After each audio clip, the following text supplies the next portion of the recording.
Well, welcome to Olympic Park, Muswellbrook, for today's first grade game between the Muswellbrook Rams and the Singleton Greyhounds. Steve Reynolds and Andrew Reynolds. No relation, but welcome, mate. Good afternoon, Reggie. Nice conditions this afternoon, a little bit blustery as you can hear in our microphones, but as far as being able to see it's concerned, it is absolutely perfect. No, it is. It's a well-set scene here for the Old Boys' Day as well on the other side of the field at the moment, as you can see, and those at home can't, but it's really packed for what it is going to be a fantastic day. A good crowd. If you're listening, there's still a bit of time to be able to get down here, and you'll be able to see these remarkable jerseys that the Rams are turning out in. Yes.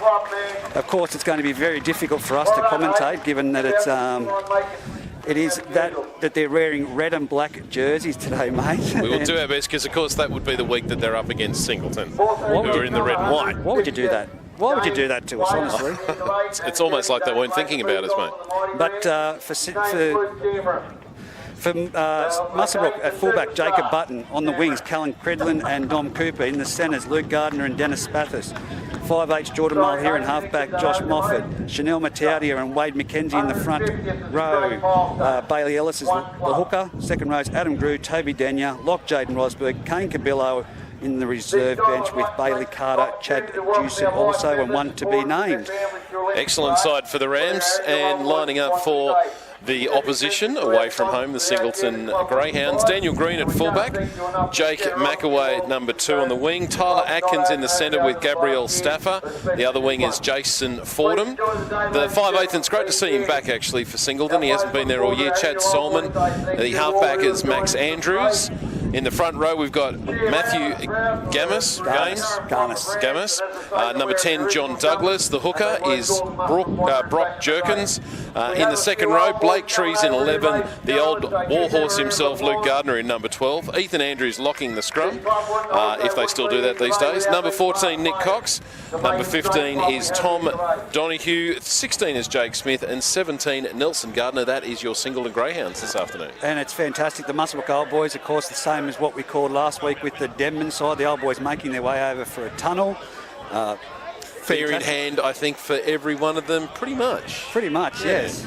Great signs, and of course today is a very important match to Muswellbrook. Singleton always aim up for against Muswellbrook, and Old Boys Day, Muswellbrook, typically in the past, I think they've lost 2 games on Old Boys Day, but they usually turn on a good side. There's a lot of important in this game, in that if Muswellbrook can get a victory, then they've secured 3rd position on the table. They can't be gathered in by the Greater Branxton Colts, and of course Singleton Greyhounds playing for pride. They don't want to end on the bottom of the table for the rest of the year. No, that's exactly right, and they've put together what's been a hard year for the Singleton Greyhounds. They've put together some really good sides over the year, but it's just the Jake Smiths. I've spoken about him. I was over at the Old Boys for a while, and they asked, was this a stacked reserve grade side? I said, no. This is Singleton reserve grade. They wouldn't do that. Jake Smith is the captain coach, and he will back up and play first grade, as he has done all year. And on most days, he's played an 80-minute and a 70-minute match. Yeah, well, that's what you do in bush footy. We saw Hayden Fox do that several weeks ago right here at Olympic as well. And, of course, his 150th game today. He's just finished playing in reserve grade. And Luke Cameron will be playing 150 games through in the first grade game. And here they come, the Greyhounds coming onto the field. Yes, led out by that man Luke Gardner, their captain for the day. His dad, of course, the coach with Mark Newman. So they're out onto the field. Not a bad crowd, actually. I look around here at the moment, and has dropped off a little bit since Junior League. There was a game on earlier, so... Don't understand why they wouldn't stick around. Free entertainment that you paid for to get in. But anyway, now I really want to know what's going on with these black and red jerseys for the Muswellbrook Rams. It's the heritage jersey. They've been through many names, the Wanderers being one back in the day. And so they've got the multiple badges for the Rams, the Wanderers, etc. on their jersey. And... black and red used to be their colours. So. I love it. I mean, I'm an old fan of the Bears, the North Sydney Bears. I love those colours. And it's just a striking contradiction to the blue and gold that we're so used to seeing them turn out in. Yeah, and of course it's going to be one of those ones that will be difficult for us up here, but a lot of pride in the jersey for the boys that take the field. For sure. But I have asked a few of the players to put on, some head tape or something unique so as we can identify them. It's The white wristband. the white wristband. I believe that Luke Cameron will take the field with the wristband on with Whitey. His good mate John White, of course, down there with the old boys. They played alongside each other. They're the ones that I said had the bad moustaches last year together. They grow the beard, but here they come out. Here come those Muswellbrook Rams. Led out by Luke Cameron in his 150th match, followed by Jaden Rosberg, then Dennis Bathurst there. It's great, mate. It's great atmosphere, and good luck to the boys. They've travelled through some hard years, and every club goes through them, but this could be their opportunity to secure the minors semi-final here. Well, I know we mentioned it several times. It wasn't that long ago that they couldn't field a first grade side, and now not only are they back on the field with a very competitive side, they're in a position where they can really make an assault on the finals this year. This is where they need to stand up. I think they need to attack the first 20 minutes of this game like it's a semi-final and give Singleton Greyhounds no sniff in this one. Well, I just noticed, of course, taking the shine off the 150th match was Adam Grew, got the big cheer as he left the sheds last. But this is one of the best sides I've seen on paper for Muswellbrook. Look, if you can have Adam Grew in the second row and Bailey Carter and Chad Dewson, who have been playing in their run-on side. Absolutely, and Jaden Rosberg in the 13. I mean, they've got some serious, guts in the engine room out there. Those boys can really, lead from the front and take it up the middle. Yeah, well, look, I'm tipping it's going to be a rather difficult day for the back three on both sides. Yeah, they're going to earn their pay today. With this blustery wind, there's a good chance that the ball is going to go anywhere when it gets hoisted. Yeah. The hot chips are nice. Hot chips are good on a day like today. We can get this on the Channel 9 commentary channel. Definitely got the wind that is, as you said, it's a blustering wind, but it's... Which way is she going? Who's it favouring? Well, I saw in the first half a 40-20 from Singleton, but I think it was more like a 30-10. So I believe that, depending on which way, it's going towards the railway end, but towards the scoreboard side. So it's a bit of a southwesterly. Muswellbrook will take the wind in the first half. We're going to be running towards the railway line. Running towards the railway line, with Singleton running towards the highway end for those familiar listening in at home. It's going to be Bathurst to put the ball on the tee to kick off, but like I said, I wouldn't want to be one of the back three on either sides today.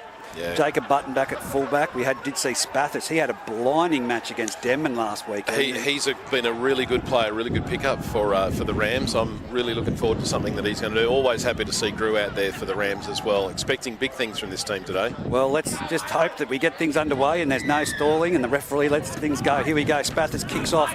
He goes against the wind and comes down to this western side. It's found Garness in the centre, who's charged it up to about the 18 metres out from his own try line, 25 metres in the centre corridor. Jerkins at dummy half. Gives it off to John Douglas. He runs to the defensive line and he's met there by Bathurst. Thank God he's got the bleach blonde hair. We can see him. He stands out pretty well. And, of course, in there to assist him was Matautia. Chanel, he's wearing the 16. That's going to be a bit confusing. There we go. They're doing everything they can to put us off today, Reggie. And I noticed that Josh Moffat is starting on the bench as well down here, if you noticed that. That's probably part of the technique that they're going to trial this match. Now it's Singleton through Gardner. They're up near the halfway line. It's off to John Douglas, who tips it on. Now it's with Garnett, who takes it to the ground. He's tackled about 35 metres out. Here we go. To the air.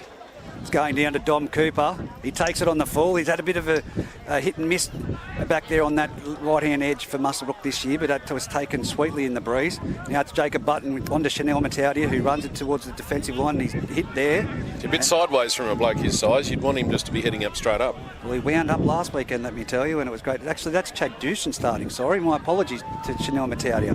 That was Chad Dewson making that tackle out there earlier. Now they come this way. It's Geordie Mulheron on to Wade McKenzie. He charges up 20 metres in from the western grandstand here at Olympic Park and about 38 metres out. Now comes down the blind side. Geordie Mulheron dummies, goes himself. He's nearly similar pass to last week. It's been knocked back by Singleton, and it's play on through Max. I think that might be Max Andrews playing in the halfback jersey there, or is it Jerkins? Bit disappointing for the Rams there. I think they probably could have been a little bit more sensible and just kept hitting it up. He could see the gap there, but it wasn't really a high percentage play. And now the Singleton Greyhounds have got it on the halfway line, and they're in a good position to attack early. And it's Ethan Andrews in the 13 who offloads to Singleton's big man Garness there who charges up the field. Now it's on to Solomon. Solomon drifts across field, picks up a very fast-running Green out there who offloads it. Oh, that's a solid tackle. That's an awesome tackle. I thought he was through there for all money, and he got absolutely cleaned up by the Rams player. Daniel. So now it spins towards the centre of the field, and Solomon, flat ball, that's forward. So, no, they've let it go, but it's a try to Singleton. After all that, Chad Solomon goes through similar sights to, well, I think that was forward in last week's try to Denman, but... the term, what goes around comes around might be on your lips at the moment. Harry Ty kept moving forward, and on this side he was looking into the sun, but Dave Windle did stop. So whether with this wind it was a little bit of a breakdown in communication, but definitely you got to play to the whistle.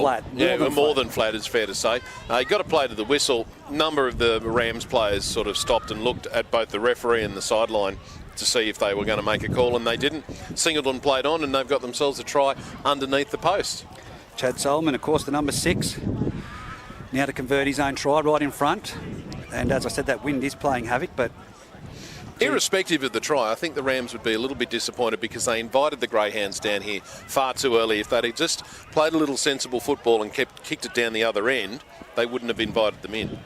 Yeah, look, I've got to say to you right now, Bear, not the start that I've seen and not the start that they had against Denman either. So Chad Solomon moves in, taps it over, and the flags are raised. It is now 6-0 on the A+ Contracting and Polywelding scoreboard with 4 minutes gone in this match.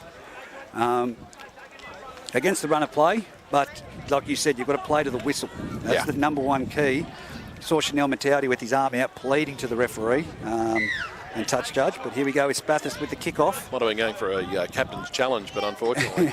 Max Andrews takes it on the 10-metre line, 20 metres in from the western side before he's met in a solid defence there by number 10, Wade McKenzie, and Bailey Ellis on the 20-metre line.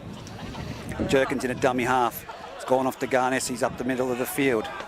He's brought down 30 metres out centre field. Grew in that tackle with Rosberg. Jerkins from dummy half goes off to John Douglas. He shapes the pass, takes the tackle himself. He's now 20 metres in from the eastern sideline, nearly 40-metre line in their own end. Dummy half, Jerkins gives it on to Ethan Andrews. Ethan Andrews runs into Grew with the assistance of Rosberg and Toby. Daniel is put down, nearly in the centre of the field, 50-metre line. Slow play the ball. Very slow play the ball. Chad Solomon goes down that blind side, down towards the Muswellbrook Old Boys on the far side. And it's been collected there and wrapped up. Now from dummy half goes on to Solomon. He's going to pressure from Bailey Ellis. Can he get a kick away? He does get a kick away. It's a wobbly one. It's beaten Button. It's going to sit up in the in-goal area. And here we go, Button to get himself out of trouble, and all I can see is red. Given that usually it's blue, and couldn't see which player was from which side then, mate. The Greyhounds actually recovered pretty well. Some good pressure on the kicker, and he got away a very lucky kick that sent Button right down into his in-goal, and now the Rams are doing their best to get away from their own 10-metre line. And if you've just tuned in at home, of course, there's Chanel Matauti. That's a wind-up. That's a good run. Muswellbrook playing in the red and black, and of course the red and white with Singleton. It is rather difficult. You can't see the players going through the... Thank God it's not raining. And now we've got Grew in behind the markers. He's made a good 10 metres, 12 metres there. He's nearly at the 40-metre line. Bailey Ellis in at dummy half. They need to go through this set mistake-free. Bailey Ellis says we're getting out of trouble and kicks it early in the set. It's not a 40-20, but it's been put down there by the Singleton winger, who is Jake McAway on that side backwards, but he gets it up to the 20-metre line, just shy, before he succumbs to the tackle. Lost that in the tackle. Oh, Bailey Ellis. Referee thought the players had something to do with that. He's pointing at Bailey Ellis. He had a hand in there, so that's a get-out-of-jail-free card early in the set. Great vision from Bailey to try and get them down there, but Singleton... Could have gone either way, that particular call. It was just unlucky, but it gives the Greyhounds a great opportunity to attack from half. Oh, no, he hasn't even found touch. Hasn't gone close to finding touch. 10 metres in, it lands about 45 metres out, and it's Dom Cooper at full pace. That's in the grand final of the worst kicks for touch of all time, that one. 35 metres out, that is, most certainly. Bailey Ellis to dummy half. Well, that's a let-off for the Muswellbrook Rams, but Singleton will be kicking themselves that they did not find touch on that play. The Rams need to make them pay when you're going to make a mistake like that. Now it's with Rosberg. He goes around the back, gives it off to Geordie Mulhere, and he's through the gap. He's over the 20. Spin your ears back, mate. He's not backing himself at the moment, but he's going for the corner. Will he get there? He gets there. No, he's lost it. Oh, great tackle from the fullback for the Singleton Greyhounds. Yes, that was a try for all money. Daniel Green, and I will say, 3 or 4 players unmarked either side of him, and he slowed down. I thought he was... Yeah, if you're going to slow down, you've got to draw and pass. You don't. If you're going to go for the line, you've got to pin your ears back. I haven't seen him give himself an uppercut, but he deserves to. But now they go for an optional restart, and they've kicked towards the sideline rather than the tap, and it's going to be Singleton with a tap 35 metres out. They've used the wind in Muswellbrook territory, so Singleton have come here. Muswellbrook look flat. Look at them. They do. They need a bit of a rev up from Rosberg at this point. These boys need to think that this is a semi-final, because it really is. It's Old Boys Day and Sponsors Day here at Muswellbrook. It's a scrum. I thought it was... Either way, they get the ball, doesn't matter. In fact, it might even be better because you got the forwards out of the way. So, there you go. I thought it was a tap play the ball or... No, it was a scrum, but there we go. That was a smart move off the kick, though. Really smart. They're on attack, the Greyhounds, and they want to get a 12-0 lead with only 10 minutes to play. At this point, they're leading 6-0, and we're just 8 minutes into the first match, into the first half. Quite unusual. I cannot hear the Old Boys. Usually you would hear them from over here through the commentary headset. Someone get a case of beer over there. We need to hear the Old Boys. Come on. And here we go. Garnett running forward into the Muswellbrook defensive line. They do need to get vocal. A home field advantage with a large crowd, especially Old Boys Day, does help. Jerkins, Andrews turns it inside. It's Wade McKenzie over the top that brings him down 19 metres out centre of the field. Jerkins from dummy half off to Solomon. He dummies unders. Goes out. Spathis with the intercept attempt. Last weekend, the 50-50 things went his way, but not this time. He's knocked it on. 20-metre line. It'll be a scrum feed. Singleton on the attack again. I think that was worth it, actually, because he did get both hands to it, and he would have gone the other way. Nobody would have touched him. Took the odds to it. Didn't quite come off. That's all right. I'm sure the Muswellbrook Rams are backing their defence at this point. We'll see what the Greyhounds have got to test it. It's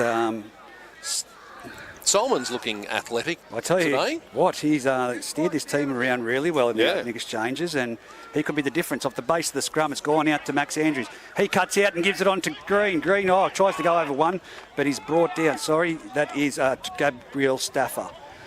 Dummy half. Goes to Max Andrews. He passes it on to Ethan Andrews. He's tackled 9 metres out centre of the field. They've got a great shape of backline here, and the numbers out to the left. They've gone that way. Solomon of double unders passes it back to John Douglas, who's met in the defensive line. Leg's still pumping, but he's put to the ground finally. 5 metres out from the Muswellbrook try line. Can they capitalise here? They've got numbers. Solomon flat ball, gives it on to Garnett, brought down. Good defence. Didn't fall for anything there. Well done by the Rams. They've still got numbers on that left side. They're going to pepper it. Keep going that way. Goes to Solomon. He grubbers in behind the line. And Is he offside? Yes, that was offside. Yeah. It came off the legs of, I believe, Toby Danier, and Grews dived on it from an offside position. So more pressure mounting on the Muswellbrook Rams now. Really patient attack from the Greyhounds. They weren't trying to overplay their hand. They were just turning guys back inside or testing them on the outside. Now they've got six tackles to run it in again. I can tell you right now, the team that looks more... upbeat and energetic is the Singleton Greyhounds right now. Someone needs to tell the Muswellbrook Rams it's not marbles. Here we go up the centre of the field. It's John Douglas with the ball. He's on his feet and hasn't been put to the ground. Bailey Ellis, 2 metres out from the Muswellbrook try line. Jerkins at dummy half. They come to the right-hand side. It's off to Max Andrews. He dummies, goes himself, but he's hit there by Groove. He bounces out of Groove. He's going for the try, and it's been stripped. Another penalty. Good Lord. I thought he was trying to get his arms free, and there might have been a slightly loose carry, but the referee was much closer. He saw it better than I. I'm going to go with Tyrese on this one. That was a ripped out, but they should have taken him over the try line if they're going to do things like that, because that's in the attempt of scoring a try. You can do that. Yeah, good call. Carry him over the try line. Greyhounds continue to attack this line. So here we go. They've gone to the centre of the field now. That's turned back under from Solomon to John Douglas. He keeps the legs pumping. He's put down 3 metres out from the Muswellbrook try line, centre of the field. Jerkins at dummy half, heading towards the New England highway side. Garnett tries to back himself into the in-goal area, but hits the upright. That's not going to help you, Matt. Dummy half, Jerkins. They go to the left again. They've sent the weakness out that side, they feel. It's with Gardner. He gets the ball away. No, he doesn't. He keeps it himself. Now he gets it away. It's turned back inside. It's with Jerkins, who now has been hit. John Douglas with the ball, and that is a knock-on. Muswellbrook finally with some possession, but I can tell you right now, body language and upbeat is the Singleton Greyhounds. That's true, although I was just saying the Greyhounds looked fairly composed a few moments ago, but they did seem a little bit erratic in that occasion. They needed to have a bit more of a plan, and they had plenty of tackles up their sleeve. Well, Josh Moffat has a number card in his hand at the moment to come on the field finally.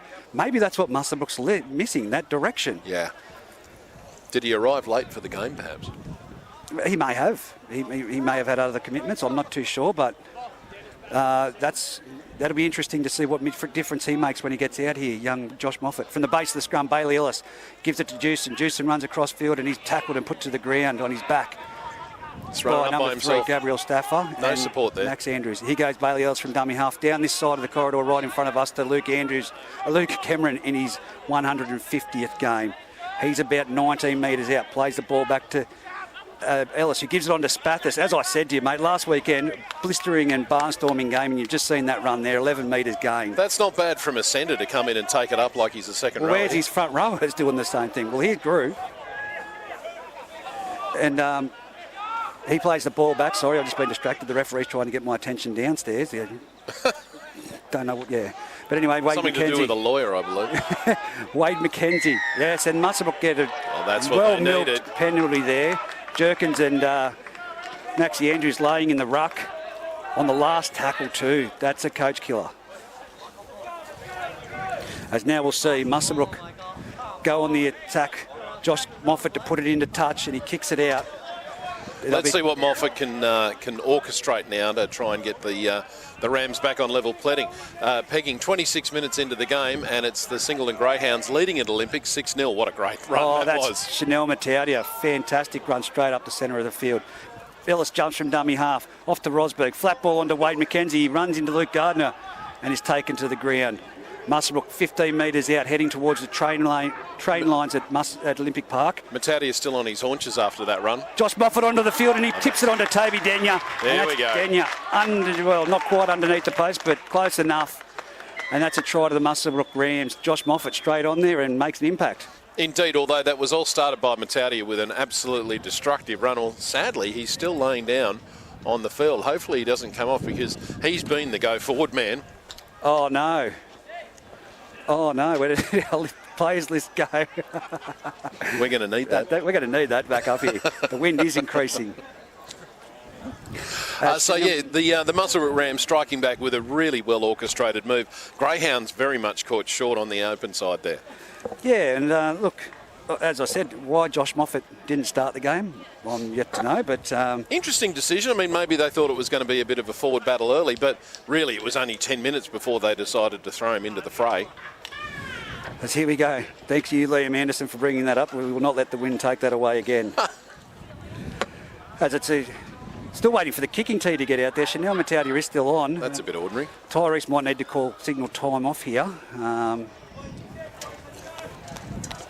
25 minutes remaining on the clock. 6-4 kick to come, nearly right in front. But Chanel Mataudia, of course, still down. It's interesting, the Muswellbrook Rams have been down the Greyhounds' end twice. Once they bombed a try, second time they scored a try. So the Greyhounds are going to have to tighten things up a little bit. They got off to a really good start, but they don't want to get the death wobbles at this point. Maybe the Rams are going to work themselves back into this match. They certainly put on a nice performance. They worked their way up the field. They got themselves a penalty, then got themselves in striking distance and then ran over for a very easy 4-pointer. There we go. Spathis in front. He's only taken it back about 11 metres. He also contributed with that fantastic run when they were coming out of trouble too.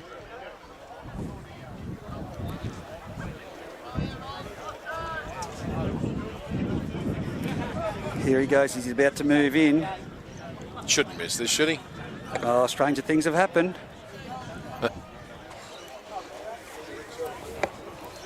He moves in, strikes it. And well, that's the most casual kick I've ever seen in my life. Took more tea with it as well. Indeed. 6-all on the A+ contracting and poly welding scoreboard. 24 minutes remaining in the first half. Well, the Rams old boys will be feeling a bit more confident after that one because the first 10 minutes really did belong to the Greyhounds. Now the Rams have got themselves right back in this game. The crowd isn't into it. That's what I don't understand. It's very quiet over there. And we need the Singleton Golf Club to drop off a couple of cases over there to encourage some forthright behaviour on behalf of the old boys. Here we go. It's a high kick off towards that eastern sideline. It's taken on the full there by Toby Denyer, or is that Bailey Carter on the field? Maybe Bailey Carter's on now for Chanel Mataudia, is he? Or I'm trying to make there. Toby Denyer it is. Here it goes around the back. It's off to Spathis. He takes another forwards hit up. He's over 30. He's driven back there. Some great defence. That's a really good tackle from the Greyhounds. That's Ethan. I think that is Ethan Andrews in that one it was. And now he's been shut down there, Bailey Ellis, by Ethan Andrews again behind the markers. He's still trying to back his way. Now he's twisted and he's brought down just shy of the 40-metre line. Well, now that's taken a bit long. Singleton's defence has been great, though, so far. Now it's with Grew. Grew charges into John Douglas. He's got his arm free. He tried to offload and he's dropped it. Oh, I think that's a harsh call, to be fair. I thought they went backwards. He did try and push his arm free to get an offload. He may not have offloaded it, but... come on, Grewy. You did push your arm through in an effort to make the pass. I wouldn't mind $1 every time I suggested that somebody should be following up Adam Grew because he always gets his arms free. It was just at the height that he had it. When he punched his arm through, it was down about thigh height. He had it at the right point, but when the support got there, that's when it had actually fallen. I think we've got a captain's challenge, maybe. Time out. Oh. Young Jerkins is down in the backfield here for the Singleton captain's challenge. Don't get me started on the bunker, can you? I know you've been baiting me, but we're not talking NRL. Steve's not a fan, just so you know. No. I'm a Joey Johns fan, I can tell you that right now when it comes to his interpretation of the bunker. Joey Johns wouldn't even have a referee on the field if he could get away with it. Oh, look, the bunker should be used. Oh, don't get me started. Don't. Look, I hate the bunker with a passion. I hate it. Try scoring opportunities only. Get them out of the game. It's not about marketing. It's about advertising, actually. You know, I turned it off last night when I met Matheson's try. I turned it on for 5 minutes. Every time I turn the NRL on, I see a stupid call from the bunker and I turn it straight off. Reggie and I had a discussion yesterday about the bunker, and then last night I suggested he watch the football, and then all I got was texts about the bunker for about 20 minutes. Yes. Don't watch the NRL, I don't. And there's most definitely reasons for it. I'd prefer Group 21 any day of the week because the bunker there's no bunker. involves itself too much. I hate it. Here it is on the halfway play, about to get underway. Scrum thread by Chad Solomon. They come to blindside with Max Andrews, who tries a dummy, but he's met there underneath by Jacob Button and put on his back, as you can hear. For that one. Lukey Cameron in there with the assistance of Jordy Mulheron. Here goes the big Ethan Andrews. Oh, Chanel Mataudia shot out of the line. Didn't quite get the impact that was intended. Jeez, it was like he owed him money. Goodness me, went after him. So now Garness with the ball. He takes it towards the centre of the field. Muswellbrook finally aiming up in defence. They must have realised, it's taken 20 minutes to realise that there's a game of football on. They had actually been quite passive right up until now. Solomon, short ball, gives it on to young Blake Trees. He's taken it to the ground. 25 metres out, 15 metres in from this western sideline. Now they're shifting it across the other side of the field. It's given on to Luke Gardner right out 20 metres in from the sideline. He's put down there. Some great defence, but they've got numbers if they go to left. Solomon, no, he comes to the centre of the field, puts a banana kick back across the field, and it's taken by Dom Cooper. The defence, will he get low enough to get to the ground? He's there. He's great work by Cooper. 7 metres out, but a fantastic chase by Green. Now it's on to the Spathis taking a front row. Look at the bloke go. Spathis is taking on Singleton single-handedly at this point. Now it's Luke Cameron with a hit up, and he's well contained. Great tackle underneath by Max Andrews. They've got numbers this way if they come. It's off to Jordy Mulheron, but he's got no support. There's only the winger out here, and he's put down. Only 30 metres out from his own line. Try line still 15 metres in from the sideline. Now it's off to Adam Grew. He charges in behind the line. Who's with him? You've said it. Now he's 42 metres out. Quick play the ball. Bailey Ellis, dummy half.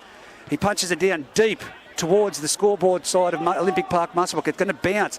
It'll sit up in the end goal area. Well, they've had to play at it. It's Jake kick. McAway to bring it away from his own try line. 10 metres. Oh, that's a high shot. How silly can you get? Well, it's just not fair on forwards because wingers aren't meant to step like that. Yeah, well, it was Toby Denyer, unfortunately. He's played really well, but today just does not seem to be happening Muswellbrook's way. Singleton are fired up. Chad good Solomon, set of 6 from the Rams, though. They got down that end of the field. It was just an unlucky high tackle. Chad Solomon's just been composed and directing the players around. Yeah, he's been really good. Composed is an excellent word for it. Here he goes, Chad Solomon with the ball off to Luke Gardner. He's over the 30-metre line, still on his feet. Now put to his back by Bailey Ellis with the assistance of Rosberg, just shy of the 40-metre line, centre of the field. Jerkins off to Douglas, who tips it on to, again, Ethan Andrews. Now they're going to be it's Douglas on to Garness. Good tackle from the Rams, number 6, really shut something down there. They're trying to milk a few metres there, probably 5. The referee says go back. Now it's off to Ethan Andrews. He turns back inside John Douglas. He's been wrapped up underneath by Wade McKenzie. Over the top comes that man Bailey Ellis, centre of the field, 45 metres out. Solomon with the ball down this western corridor. Oh, and it's been dropped. Daniel Green had a big look. cold. But it was a Kodak moment, and he's dropped the ball. Yeah. Chad Solomon races in there to tap him on the head and says, mate, keep going, let's go. Were it possible that a all. hole would open up in the ground, he would dive into it right now. He's not feeling real good about himself. 6-all on the A+ contracting and poly welding scoreboard.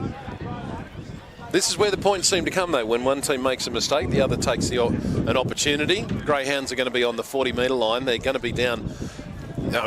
They're going to be down the other end for the third time, well, this could be points again. This will be the first real attacking set where Josh Moffat controls the play, so we'll see how things go from there. From the back of the scrum, it's Bailey Ellis off to Josh Moffat. He puts his foot down, he breaks through the line, he's over the 50, he's over the 40, he's got the winger Jack McAway coming from behind, he gets around him, he's got Luke Gardner chasing him. Josh Moffat, what's going on there? Luke Gardner's driving towards the sideline, and he's popped it back infield, and whose ball is it? Still Muswellbrook?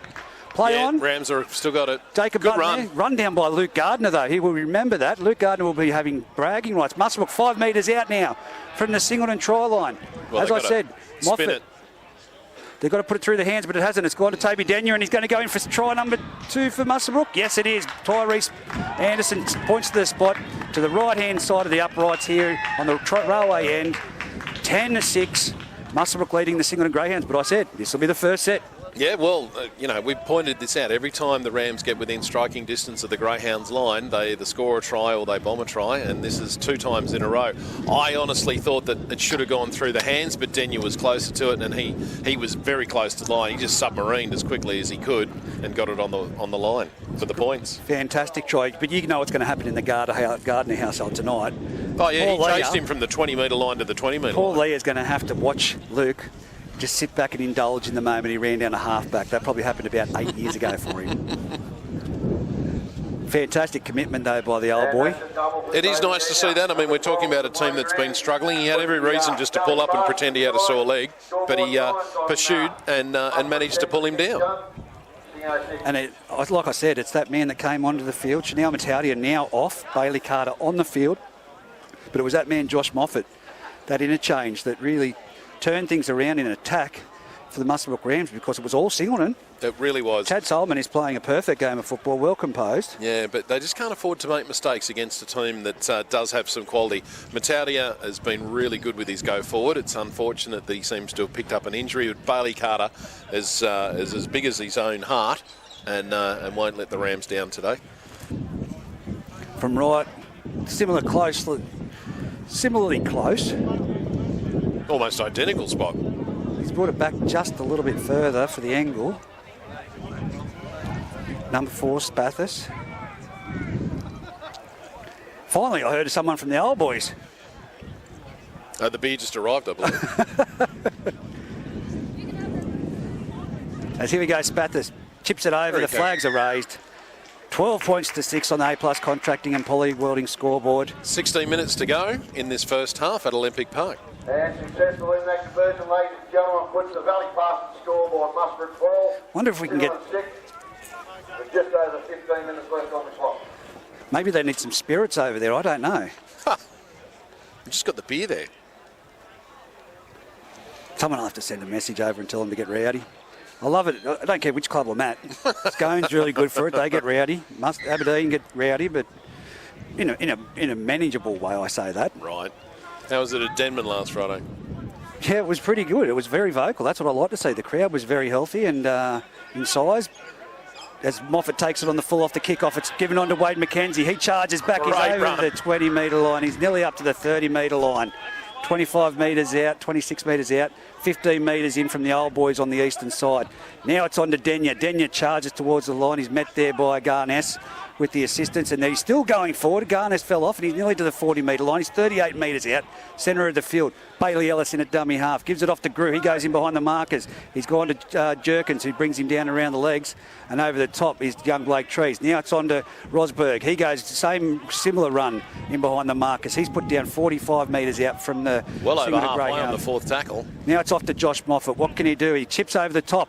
It's a nice, well, it's a deeper kick than a chip, and it's going to sit up just in the field of play, or is it the wind going to let it go into touch? It does. Really good tactical kick. I mean, they got plenty of distance with those 4 runs, and now he's pinned the Greyhounds down to their 10-metre line. They're going to have to ruck it out from there. Interesting to see if that aggressive defence that the Rams have shown in the last 15 minutes really steps it up here. It's going to be Singleton to get out of trouble. 20 metres in from the eastern sideline, 10 metres out. What do they got? Nick Cox in at dummy half now. Gives it off for around the back play to Jake McAway, and then bang, he's brought down by Wade McKenzie. Centre of the field, 11 metres out. Now it's off to Solomon. Solomon tries to go out wider. He's on to Max Andrews. Max Andrews on a one-on-one tussle with Geordie Mulheron, and he's been assisted there with Rosberg in putting him to the Bailey Carter. That was adventurous from the Greyhounds. Now it's dummy half. The marker was not square, surely, and it's Solomon picking up one of the Singleton players to bring him inside. Now it's 35 metres out. Didn't just come down to the short side. Still the short side, and it's now Max Andrews, and that was a massive contact by Bailey Carter over the top, but he's made it to the 50-metre line, 9 metres in from the western side. Here goes Nelson Gardner on for the Singleton Greyhounds for his first hit up of the day. He's made it. Now they're 42 metres out from the Muswellbrook try line, 15 metres in. It goes back to Solomon. He puts up a torpedo bomb. Button running across at full pace, collects it. Now he's come over the 20-metre line. He's palmed off one of the forwards. Palms, goes to trial, attempts to palm off the second one, but he's swallowed. Good effort for the fullback, actually. That could have been a little bit dangerous, but he snuffed it out, and he's given his team a really good start because they're on the 30-metre line already. Dom Cooper makes it up over the 30-metre line now to play the ball. About 20 metres in from the eastern side. Bailey Ellis in a dummy half. Luke Cameron, again, taking a hit up like a forward. He's brought down. He's playing in the centres, but he's playing like a front rower, 12-6, with 12 minutes to go on the clock in the A+ Contracting and Poly Welding scoreboard. Oh, that's a bit of a high shot, but it's dragged down around the shoulders, young Cridlin. Ellis jumps from dummy half. They attack again with that win down to the corner of Jake McAway. He's collected it on about the 15 metres out from his try line. Dodges across field before he straightens up, and great tackle by Josh Moffat. Brings him down 20 metres out from his try line, 15 metres in from the eastern sideline now. I think that might be young Trees. It's hard to see from this distance, and they're having a run. As it's starting to the shadow of the grandstands, it's also, now that they're both wearing red and black and white jerseys, making it difficult to see the numbers on the jersey. 30 metres out, Singleton plays it back. Jerkins comes on to Green. Green tries to step back in behind the markers. He's collected and brought down on the 40-metre line, 20 metres in from the western sideline. Peeling for a slow play the ball. Goes to Solomon down the short side, gives a flat ball onto Gabriel Staffer. He's tried to make some metres, but he's tackled and contained. 40 metres out from the Muswellbrook try line. He's trying to creep forward more, and of course you can't do that. You've just broke the momentum for your team. Jerkins from dummy half gives it off to Solomon. Solomon with a chip over the top. It's going to find the touch line on this western side near the Velodrome. 15 metres out from the Muswellbrook try line. Interesting tactic there. Interesting tactic from Solomon, just putting it into touch and saying to the Rams, well, if you guys want to get down to the other end of the field, you're going to have to do it the hard way. Interested to see more of a combination between Trees and Green for the Greyhounds. Yeah, most definitely. I think that'd be great. And I think Gabriel Staffer has a lot to offer as well out here in the centres. No Bo Parnell at fullback, which I love watching that young fella play. But he goes Bathurst again for a hit up, and he's up over, that's a 10-metre run for him again, 11 metres. Plays the ball back to Bailey Ellis. Now it's on to Luke Cameron again. He's made 10 metres there. He looked to offload, but he's brought down on the 40-metre line. Bailey Ellis at dummy half. They're still in their own zone. Now it goes off to Grew, and again, who's with him? He's up to the 50-metre line. He's put down centre of the field, right on the kick-off position. Bailey Ellis plays it back, gives it on to Moffat. Moffat with a high kick, towering kick. The chase isn't there, though. Oh, and it's been put down. Unfortunately, they've called that back. Yeah, I think that went backwards. He also covered himself pretty well and managed to keep it in, so that was a good performance from the Singleton Greyhounds fullback there. Green putting it down, and now it's the Singleton Greyhounds to ruck themselves out of trouble. 20 metres out, 10 metres in from the eastern sideline. A few of the Greyhound forwards really struggling to get back at this point. That was a relieving penalty. What was that for? Well, that was for... Oh, there's been punches thrown. Spathers seems to be in the middle of that. No, that was Solomon on Bailey Ellis. Solomon's involved in the fighting. You kidding me? Yeah, it was Bailey Ellis. So the first one was a shove to the face, I think, at open-handed, but I'm pretty sure that second one might have been a strike. We'll have to see on the big screen, but we don't have that in front of us today. The ladies in the canteen are watching it. But it was an appeal for a late play the ball, and the players were already to their feet when they blew the penalty. So you would have thought that if it was a late laying in the ruck, and we don't have the referee mic'd up at the moment due to a battery failure, but we will have him in the second half. Harry Ty in there giving a report. Interesting. When you've got the penalty, Will he reverse this penalty?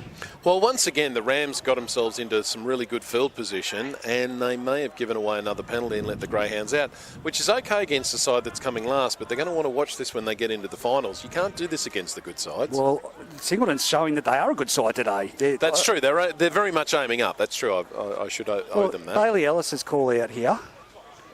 So, you can't listen into what's being said, but Tyrese has said how do you go with he's going for 10 minutes Whoa. in the bin.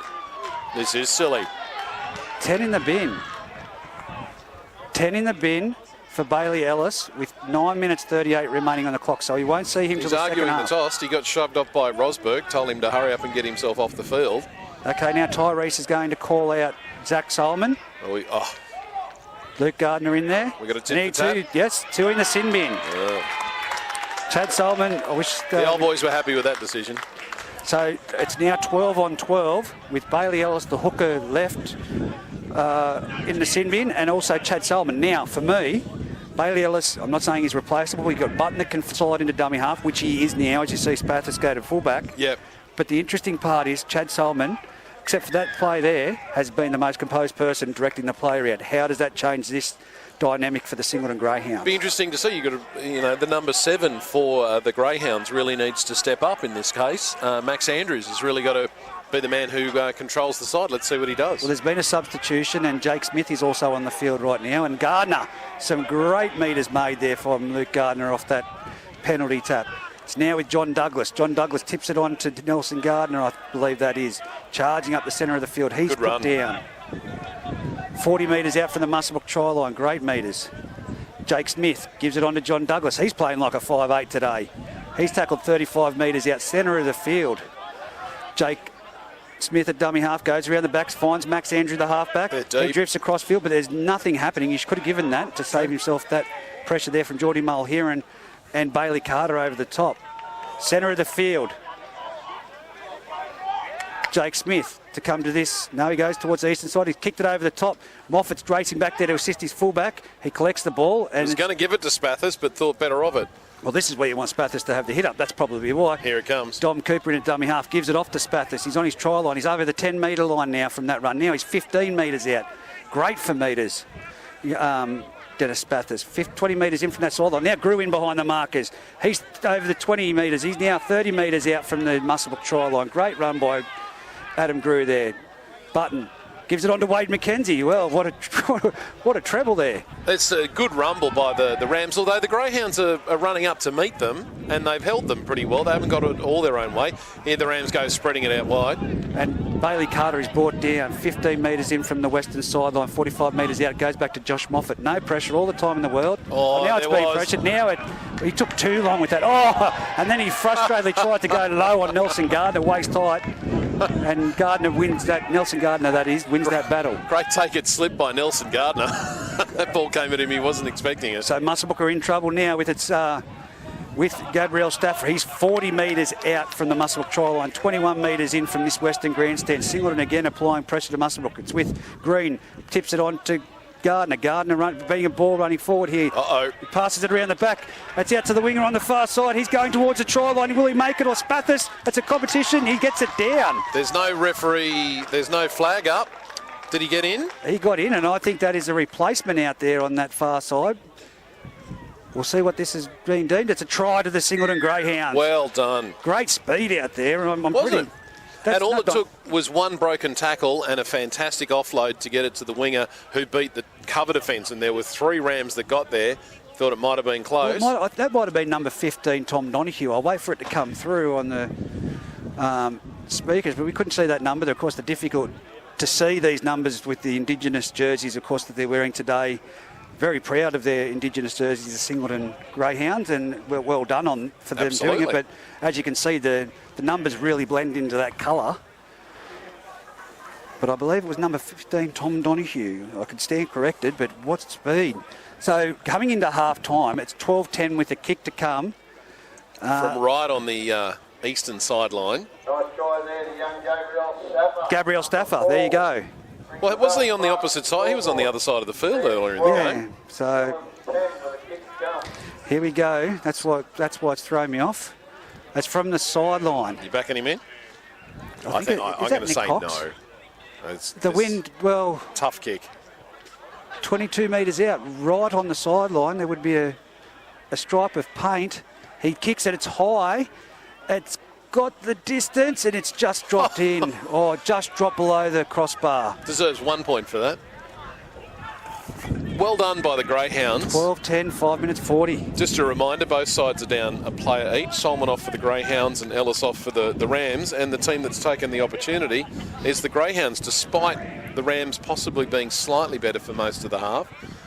Just a couple of mistakes from the home side have really let the Greyhounds into this game. Have they come in too confident? After that big win against Denman, have they come in too confident? You've got to wonder if complacency is an issue, yes. Spathis puts it along the ground to kick off, and it's gone to Max Andrews in the centre of the field. He brought it towards Bailey Carter and Jordan Mulheron. The Singleton Greyhounds are making great metres with the ball. Muswellbrook just don't seem to be putting him to the ground. He goes Nelson Gardner. Bang. Oh, that's a better tackle, just as I say it. Was that Bailey Carter? No, that was Wade McKenzie and Adam Grew. Good tackle. 35 metres out. No one with Jake Smith. He punches it downhill. Is that the third tackle? Second or third tackle. They've decided they want to play the game down the other end of the field. Button collects it on the sideline. He runs it inwards and then he's brought down. Are they going to drive him towards the sideline? No, they're going to put him down. But look at the Muswellbrook cattle, slow to get back on side. Good tactic from the Greyhounds. I like this. Josh Moffat in dummy half. Off to Dom Cooper. They've got to go through error free. Oh, that was a massive tackle. Luke Gardner, was it? No, Ethan Andrews. Moffat from dummy half gives it on to Grew. Another massive impact there, but he's still going. He's still got another 5 metres. And there's no one with him. There's no one with him. He tried to turn and offload, and there was literally no one there. Button at dummy half goes to Josh Moffat. He passes it on to Spathis. Can Spathis get on the outside? He's on the outside of 1, 2. He's down the sideline. He's over the 30. He's over the 20. And he's come in to take the tackle. No, he's off. Oh, that was really an offload. He should have given that to Josh Moffat. Should have. 15 metres out from the try line. 5 metres in from the eastern sideline. Now it's off to Moffat. He sends it across to Luke Cameron. He sends it on to Rosberg. Rosberg around the back to Geordie Mulheron. Geordie Mulheron puts it on the toe. It's going to grub her into the in-goal area, but that's a well-saved try. Oh, he's going to call a knock on. No, I think he's saying it's forced in goal, is it? Oh, no, he's not in goal. Not in goal. So it's a knock. Oh, jeez. He did a great job. He bounced it, did he? Well, there you go. I thought that was a great effort. I'm not too sure whether that was Staffer. Fantastic attack from the Muswellbrook Rams, really stretching the Greyhounds. Tyler Atkins. Both on the right-hand side and then back on the left-hand side, and just last-ditch defence from the Greyhounds. But we've only got, less than 4 minutes into this first half. The Greyhounds are hard on attack, and every time they're down this end of the field, they've been coming away with points in this game. Well, if they can keep the ball in hand, you'd nearly think that Josh Moffat would be able to do something and construct something. He's got Spathis outside him, Button at first receiver. And here they go. They go to Button. On to Moffat. Moffat takes on the line, gives it to Spathis. Spathis runs towards the line. He had Dom Cooper open on the outside. Probably a pass that should have been given. Coughed it up. Spathis has coughed it up. Good defence from the Greyhounds. They're rushing up. Fantastic. Jake McAway. Yeah, really giving the Rams no time whatsoever. I think really Spathis should have just caught and passed that one, and Dom would have been in the corner. 12-10, 2 minutes 40 remaining on the A+ contracting and bodyboarding scoreboard, and Muswellbrook complete opposites to what they played last weekend. It is hard sometimes to aim back up after you've had such a big win. Especially when you weren't expected to. No Rosberg last week, and they still managed to get over the top of the Denman Devils. No, but and again, they're down to 12 men for the rest of this half, both sides. Yep. Solomon and Bailey Ellis in the sin bin, which, they've got the speed from both sides. It should have opened things up, really. From the base of the scrum, goes off to Green for the Greyhounds, and he's brought down 10 metres out centre of the field. 2 minutes 10 remaining on the A+ contracting and bodyboarding scoreboard. Now it's off to Nelson Gardner. He charges over the 20. He's 25 metres out. I don't think Singleton are done for this half. I reckon they're building up to something here. Jake Smith at dummy half goes around the back to who have we got on the field there for? That might be Tom Donoghue, I believe. If that's number 15, headgear. It'd be really handy if it was. Now they're kicked early. That's a 40-20 if they can get it, but no, it's going to bounce back well done, to Dom Cooper. So with 1 minute 40, and Muswellbrook are on their own 30. Now Dom Cooper, great run, 35 metres out, 15 metres in from the eastern sideline. Great tackle over the top there by Ethan Andrews. Now it's off. Dummy side play by Josh Moffat. He's going to try and take it on himself, but he's going too close to the sideline. They're going to put him into touch. They have. Right in front of the old boys on the 50-metre line. Josh Moffat tried from about 10 metres in to go down that short side, and he's been put into touch. Fantastic tackle there from the Singleton Greyhounds. 2 or 3 of them. Luke Gardner in there putting him into touch. Who'd be a coach? You really just want your team to settle it up and get to the half-time with a 2-point lead. Your halfback, one of your leaders on the field decides, you know what, I'm going to go the low percentage play. And here it is with the Greyhounds bringing it up. They're now 40 metres out from the Muswellbrook try line. Centre of the field. Rosberg in that tackle. Now it's Jake Smith, dummy half, gives it on to Nelson Gardner. He rolls it up. He's up, gone over the top of Luke Cameron. 28 metres out. No, it's a penalty right in front. Do you take the 2? Well, I do. do. Why wouldn't you? I mean, there's literally a minute to go and you can even things up. Yep. Silly play from the Rams. They've invited them into this one. Most definitely. Right in front. Who's going to be the person? It's going to be Green to take the kick. Daniel Green. How are you enjoying them chips? They're a bit cold now. You've gone through them. They were nice earlier, yeah. I figured nobody wants cold chips.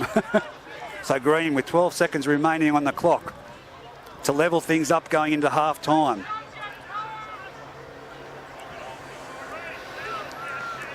Can he convert this try? Penalty. Okay, penalty, sorry, thank you. I was just trying to look at the scoreboard. Right in front. Moves in, strikes it. Looks good. The touch judge like it. It's 12 all at half time on the A+ Contracting and Polly Welding scoreboard. Singleton really giving it to Muswellbrook at the moment on Old Boys and Sponsors Day. Muswellbrook did it to Denman last weekend out there for their celebrations. Yeah. Can Singleton go on with it in the second half? So, if you're the captain, if you're Rosberg, what do you say to the Rams at half time, Reggie? Can't say it on this microphone. Let's give the PG-13 version of it. Well, I'd be talking about body language, celebrating every small moment and energy, because they're lacking it. Yeah, they're lacking energy. And I reckon the players, as they come off, are acutely aware of that. What I would be saying, though, is could we please find somebody to follow up Spathis and Grew every time they run the ball up? Those guys should not be running up by themselves, because they're just about making a break every single time, and they could be making some serious territory if they just followed them up. As far as the Greyhounds are concerned, what do you say to the boys from Singleton? I think they're doing well. I really do. I think they've been the most energetic, except for when Josh Moffat came onto the field. I wouldn't be depressed if I'm the coach at the moment. That I think that all they've got to do is go through their motions. They seem to be the more upbeat side at the moment, to be honest with you, and that's just being not wise. I think that's exactly right. I think the Greyhounds have definitely taken every opportunity that's come their way, and any time the Rams make a mistake, they make them pay. So it's really a lot about composure. I was a little bit surprised about Solomon getting himself put in the bin, because he was probably about the most composed, organised player for the Greyhounds out there. They didn't need to lose him. Silly moment. He was the one, like I said, that really was directing the play for them. So we'll see what the second half holds, but we'll take a quick break and we'll be back for the second half action. Unfortunately, we couldn't continue the trend today. We're in a reserve game, but it did put a bit of ticker in us, and we played a great game. So for everyone that's here today, thanks for coming down. Enjoy the second half of the footy. Everyone's welcome to come across to the golf club this evening. We'll be auctioning off the Old Boys jerseys that are being played in today.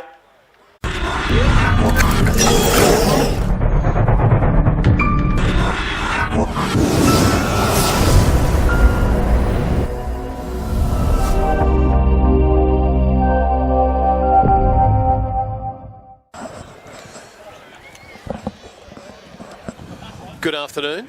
We are here at Olympic Park for the match-up between the Rams and the Greyhounds. Second half, currently it's 12 all actually. The Greyhounds are about to kick off as they run towards the railway line. Of course, that's the end that the Rams will be defending in their heritage jersey, all black and red. It's hard to believe the Rams wearing anything other than blue and gold, but it looks very impressive, especially if you're an old North Sydney Bears fan. But it does make it difficult when the Greyhounds, who are in red and white, are playing against them. Like yourself, you're a great... Well, I won't press that button again. But being a old supporter of the North Sydney Bears, it is rather difficult for us, though. It is. And, of course, both teams down to 12 players with probably only for about a minute or something like that into this second half. But the Greyhounds have really aimed up, and the Rams, if they're serious about doing anything in the finals this year, they need to put this team to the sword in the second half and prove that they deserve to be up there with the likes of the Denman Devils and the Scone Thoroughbreds. I couldn't agree any further with that comment, mate. It's been very, very flat. And we do have the referee mic'd up for the second half. Can he hear us? Oh, Probably a good thing he can't. I think I won't let in a little secret, but he can. Oh. As the game gets back underway through the Singleton Greyhounds, they're offside from the kickoff, but it's been allowed to play. It's gone straight down. It's been collected there by Josh Moffat. Gives it onto a charging. That's a better start to a game. Came off the back fence. Wade McKenzie, 20 metres out from his own try line, 20 metres in from the western sideline. Now it's on to Grew. Grew runs it toward, charges it straight towards the centre of the field. Well, this is more energy and more enthusiasm than what we've seen from the Rams in the first half, in the first two seconds. Now he's asking Grew to go back and play the ball. Interesting change of tactics for Grew there. He was tucking it in behind the play the ball in the first half. This time he ran wide. And here we go. It's a break from Muswellbrook, but they've been brought down just shy of the halfway line. Of course, rather difficult with these red and black and red and white jerseys. It's Luke Cameron from dummy half. I can tell that makes a little bit of a scoot. He's brought down 45 metres out, 15 metres in from the old boys' side on the eastern side. Plays it back. Bailey Ellis is back on the field. Him and Solomon now back on the field after the little scuffle. 38 metres out. Rosberg to play the ball. Back to Bailey Ellis. It's put down by Josh Moffat. He was thinking about what he was doing before he caught the ball. Also, on behalf of the Greyhounds, they rushed him. He sort of had a little bit of a look out the side of his eye to see them coming at him. So he took his attention away from the ball. And now the Greyhounds are on the 40-metre line. They're going to be in a good position to put up at least an attacking kick against the Rams. Most definitely. As here we go, I think play is about to... 11, stand up! We can hear Tyrese there in the background. Now it's off to Donahue, charges, makes it up to the 40-metre line. He's brought down. Put down by Muswellbrook with Luke Cameron. Now it's played back. It's on to Green, who passes it on to Nelson Gardner. Great metres there. He's tackled 35 metres out from the Muswellbrook try line. Jake Smith at dummy half gives it on to Solomon, who's been except for that one little moment where he had a brain snap. Where he got put off for 10 minutes. Yeah, he's been great otherwise. He's been great.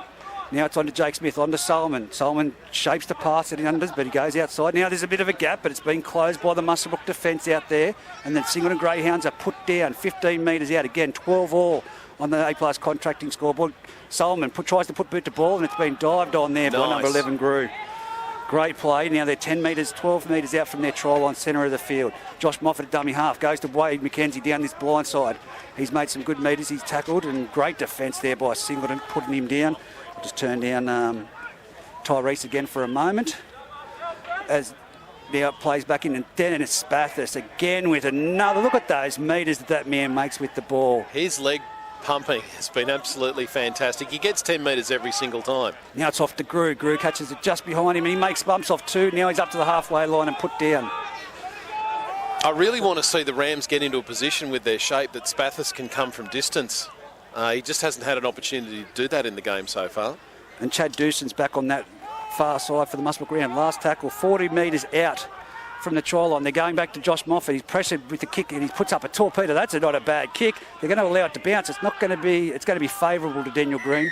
And a penalty for taking out after the kick. Well, that's a let-off.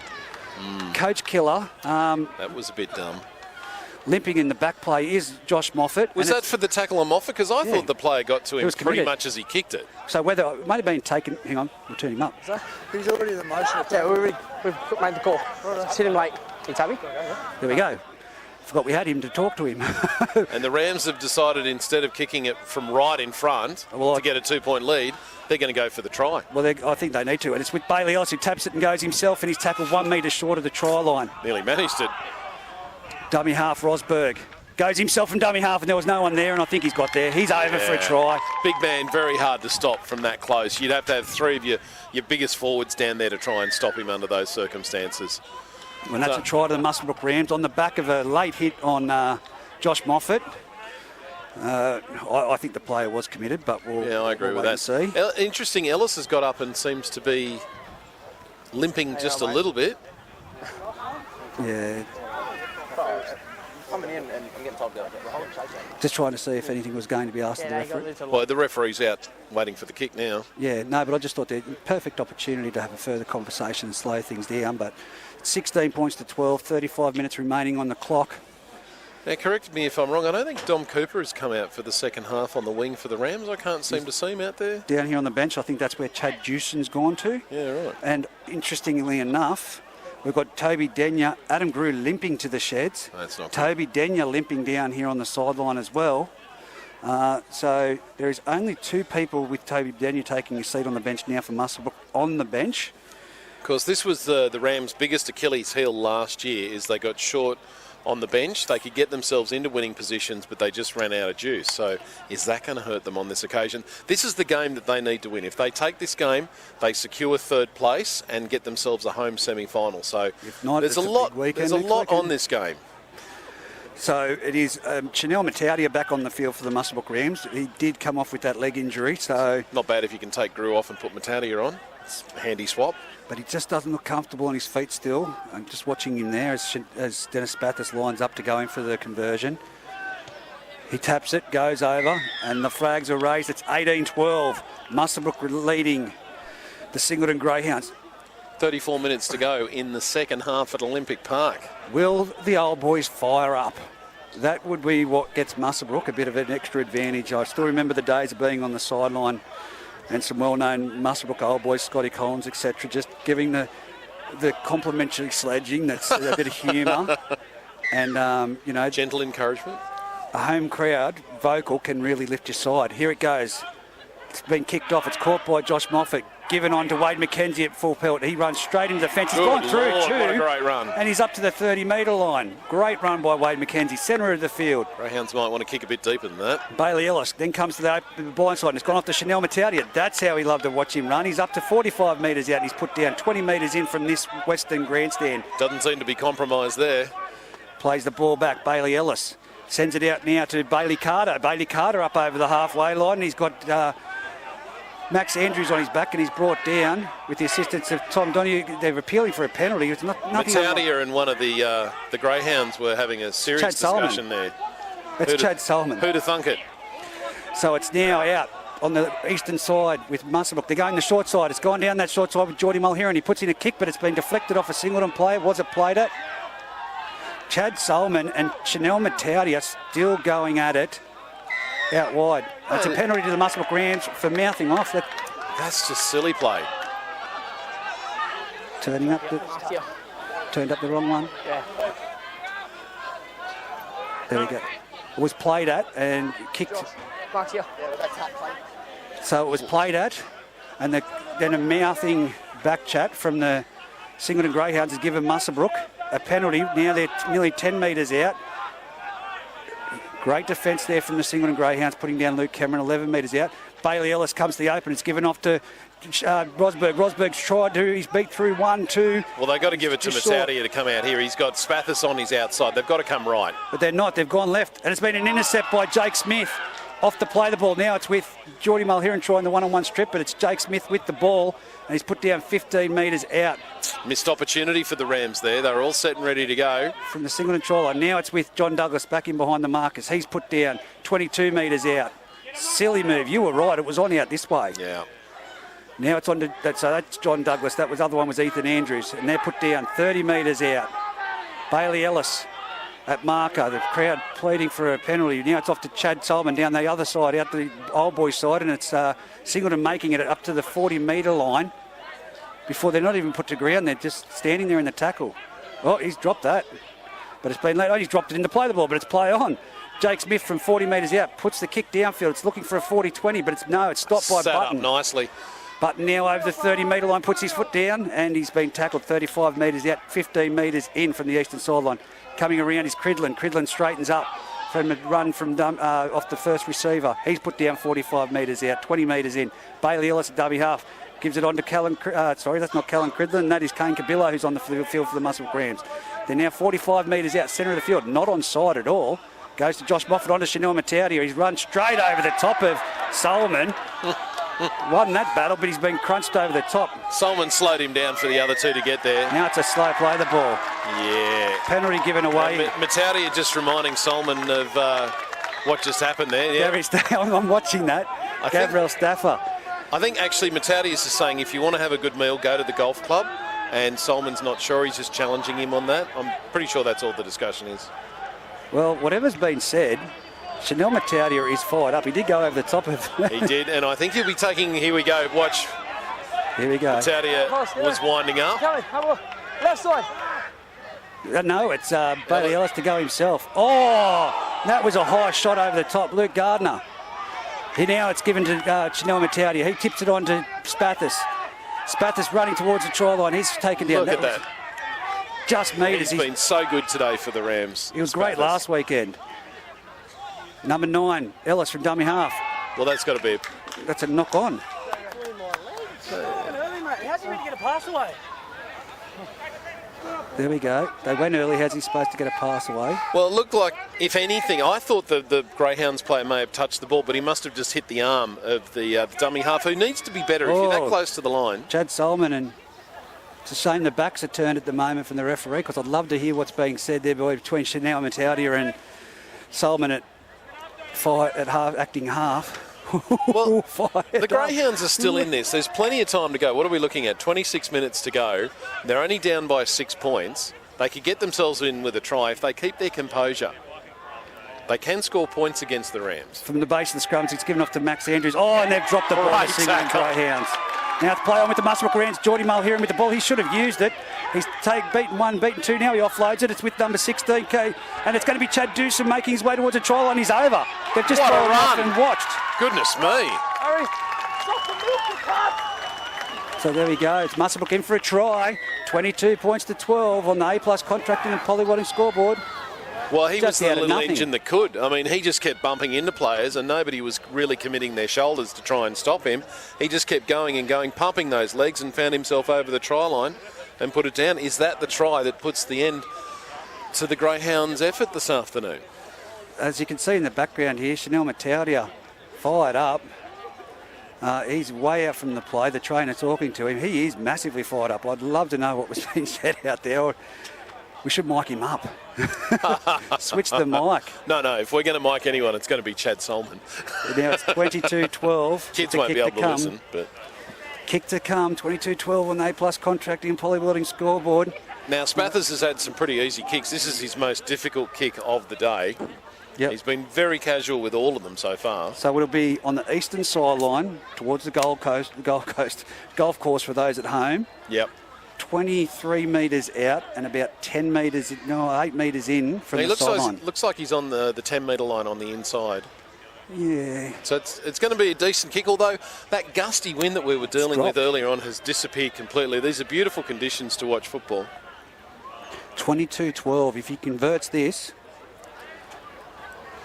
it'll be a benefit. But if it for the Muswellbrook Rams, if he misses it, it's a bit of hope for the Greyhounds. And of course, as I said, they're fired up. They were the better team in the first half. Even though it's 12-all on the scoreboard, they were the better team in the first half. But a couple of things haven't gone their way in this second half, and they're starting to get just a little bit ragged. Could you imagine the score if they were playing Scone at the moment, Muswellbrook? Well, just the way they started that game. We all know when you play against Scone, you've got to play the perfect match. And pretty much Scone's about the only team who manages the perfect match these days. Demons, they've got it in them, and the Rams, they need everything to go their way. Spathis moves in. He strikes it. It looks good. And the flags are raised. It's 24-12 on the A+ contracting and polywadding scoreboard. What a great kick. Well. And you thought he wouldn't get it. Come on. Oh, well, I was bringing in every algorithm I had. And, he's probably been their best for tonight so far, Spathis. I mean, even aside from his goal kicking, every time he takes the ball up, he's a danger of breaking through. And this is Ben, who's an outside back. Here we go. It's going to be Green to kick off for the Singleton Greyhounds. It's put down. Still a bit shallow. Taken by Kane Kabilo. Now it's offloaded to Wayne McKenzie. He winds up and he's made it again to the 30 metre. He's still going. He's put down and pushed back over the... He's getting paid by the metre today. Right on the 30 metre line. slow play the ball. They've slowed that down well. Now it's Chanel Mataudia taking it up. He takes a hit up. He goes over the top. One, he's made 10 metres. 40 metres out. And then they've thrown him to the ground again.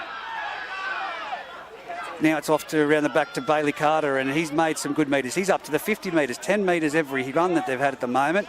They probably need Spathis to get in there and have a run to get 15. They go on the blind side. Geordie Mulheron, offload, 40-metre line, 30-metre line. Now they're down the sideline. This is a great run. Chad Gibson, he's chipped it over the top, but it's come off a Singleton player and into touch. Oh. What will be the call here?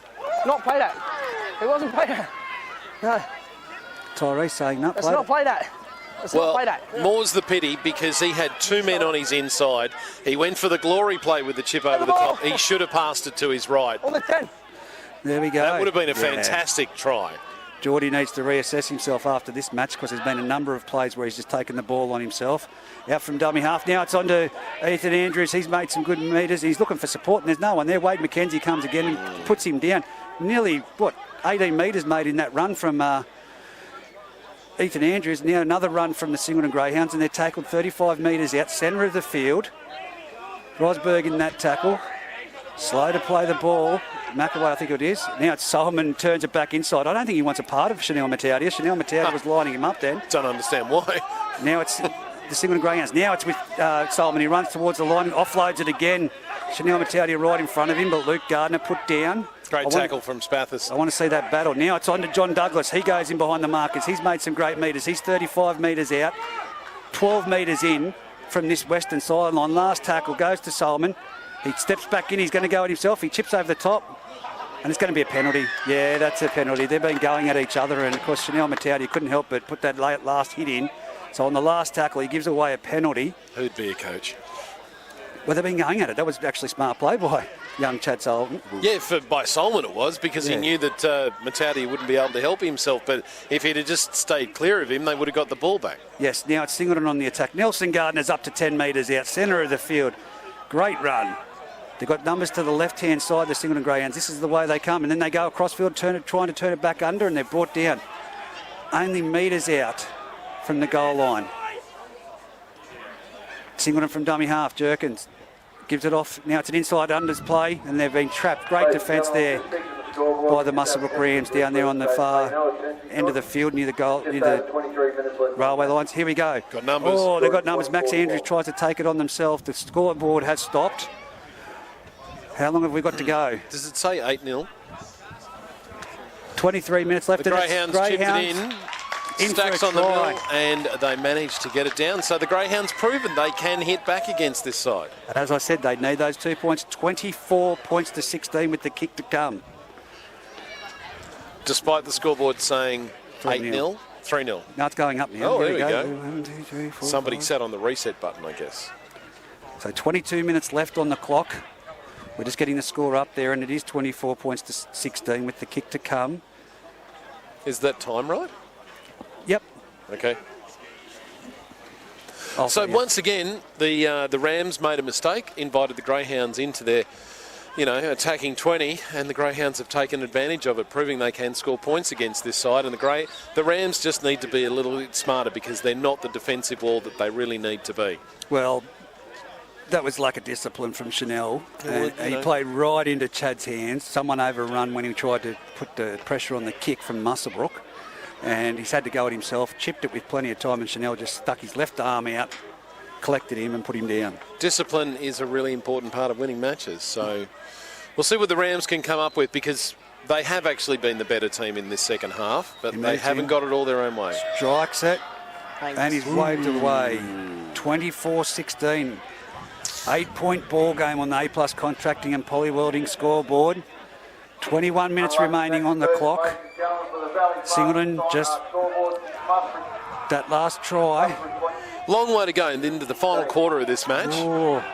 The Greyhounds can probably come up with their best win of the season if they can somehow get over the top of the Rams this evening.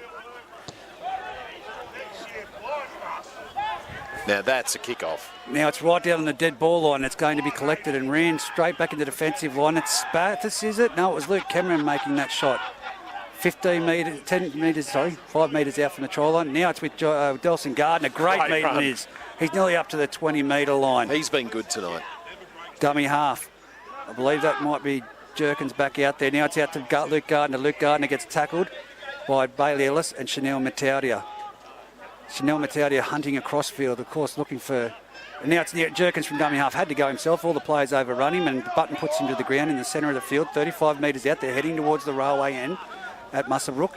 From dummy half, Solomon jumps, gives it off to John Douglas. He's been strong for them too, and put down over the halfway line by a metre into Muswellbrook's territory. Now it's Solomon. He has to pass it on to Luke Gardner. Luke Gardner down the sideline, gives it on to the winger, who grubbers it infield. It's going to be Spathis with the ball, and he cuts through them, slices through them like a hot knife on butter. He's up to the 40-metre line. He's put down 10 metres in from the side. Oh, that's an elbow. Is that an elbow to the head, really? Spathis doesn't seem to be fussed about it, which is what you want to see. Maybe it wasn't. I'm just trying to see from here. But now it's Dom Cooper to the centre of the field. He's tackled on the halfway. He's made his way over the halfway line. Put down. It's going to be Cabillo at dummy half now for the Rams. He'll take a scoot. He comes in behind the markers and is tackled 40 metres. Now he's made his way over the 40 metres, so 10-metre run there. Dummy half, Button. But now it's a penalty. Well, that was late. Inside the 10? Inside the 10. Offside. So Muswellbrook now. Do you soak up some time and kick for goal? No, it's your line speed. Your line speed, there you go. When you're ready. When you're ready.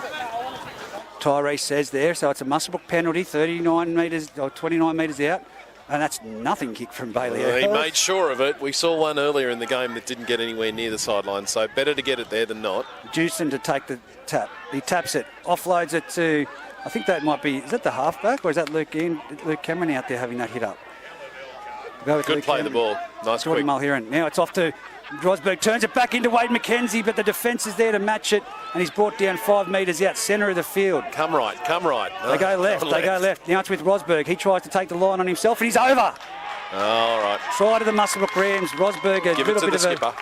a dummy and hit and spin, and he falls over the try line. He's a handful that close to the line, especially. He takes the ball up with with the ball in both hands. They're not sure if he's going to give it or if he runs it, but he's just too big to handle that close. 28 points to 16 with the kick to come from about 10 metres to the left-hand side of the uprights, facing towards the highway end at Muswellbrook for Spathis, for those listening at home. I'm going to back him in with this one, and I'll say I'll tell you where that it's going to be a long bow for the Singleton Greyhounds. I'll tell you where this started. This started after the kick-off. So the Greyhounds got themselves up to the halfway line. They were about to go for a kick. It went to Solomon, and young Dom Cooper recognised that, and he raced up and forced him just to be able to chip it through, and Spathis got a really good return. So they were in good field position. They picked up a penalty from that. So it just proves that despite what you do, if you can rush up and put pressure on the playmakers, you really help your side score points, because he did in that occasion. But non-biased, as I am, call it as I see it, to give away a penalty this late in the match for the line speed. Oh yeah, that was dumb. Yeah. I've seen, don't mean to be critical of young Tyrese. It's just all day there's been, I've called it several occasions, they're all offside, but I'm not criticising him on that call. It may have been, I wasn't watching the line speed, but that's what's made the opportunity for Muswellbrook to capitalise with this try and this conversion attempt from Spathis, and he's nailed it again. 30 points to 16. Good. 17 minutes to go. Never right off Singleton, but I would say that it'd be, I said, a long bow now. When that try was scored, a lot of heads went down for the Greyhounds. So we need to see him pull a little bit of pride out for these last few minutes of this second half. 30 to 16 with the Rams leading. So if Muswellbrook go on with this and secure the game, they have to play Greater Branxton next weekend. Do you rest those with the niggling injuries? That's what absolutely, yeah, because it's not going to make any difference. So Green puts it high into the air. It's going to be caught by Dom Cooper. He collects it 20 metres out, 15 metres in from his try line. He's tackled 25 metres out, 20 metres in. They could start by getting those kickoffs deeper, because the Rams have had a really good start every time they've come back from points. They've always been about the 30-metre line when they've returned. So it's now Wade McKenzie, 34 metres out. Now it's on to Bailey Carr. He goes down the blind side. He's up over the 40-metre line. They're just making good metres. He's got his arm free. There's just no support. 45 metres out. John Douglas has had a wow of a game for the Singleton Greyhounds. Now goes that blind side with Jordan Mulheron. Will he give it? No, he's again dropped the ball. I like the way he takes on the line, but he's just got to learn to pass it sometimes. And sometimes you've got to be able to tuck it under the wing and hang on to it. Holding it one by one hand means you're susceptible to this sort of thing. So it'll be interesting now. Energy. Huh? What did he say? Someone's saying to the referee, why are you sweating, Tyrese? Uh-oh, he's going to get binned for that. No. Someone down in the back play for the Singleton Greyhounds. It's starting to cool down out here at Olympic Park. It is. Might see a little bit of cramp towards the end of this game. And that's from the commentary team, not even the players. Well, as always, I've got 4 layers of top on for my neck.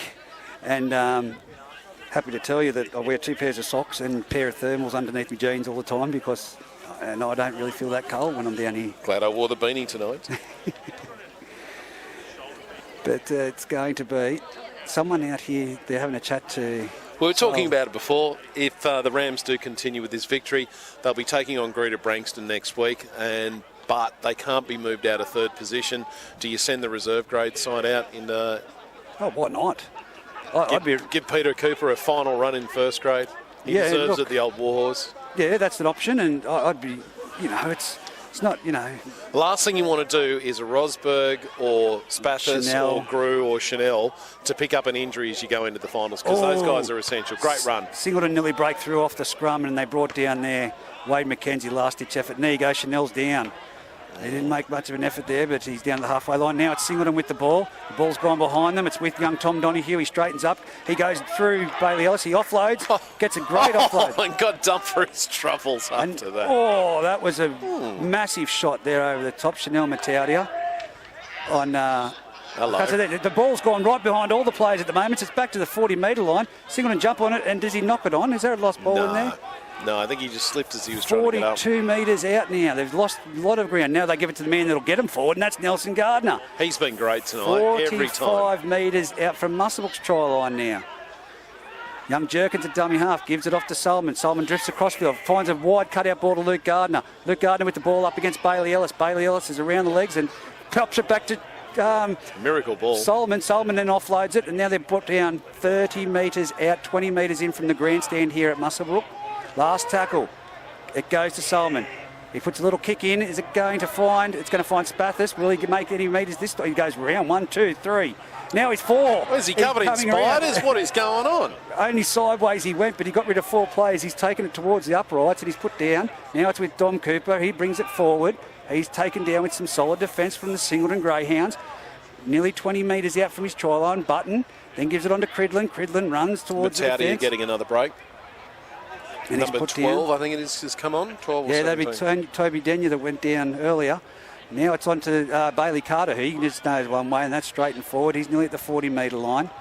Great Singleton defence, but someone is down. I can't even see that number. Looks like a 1 from here, but it surely wouldn't be.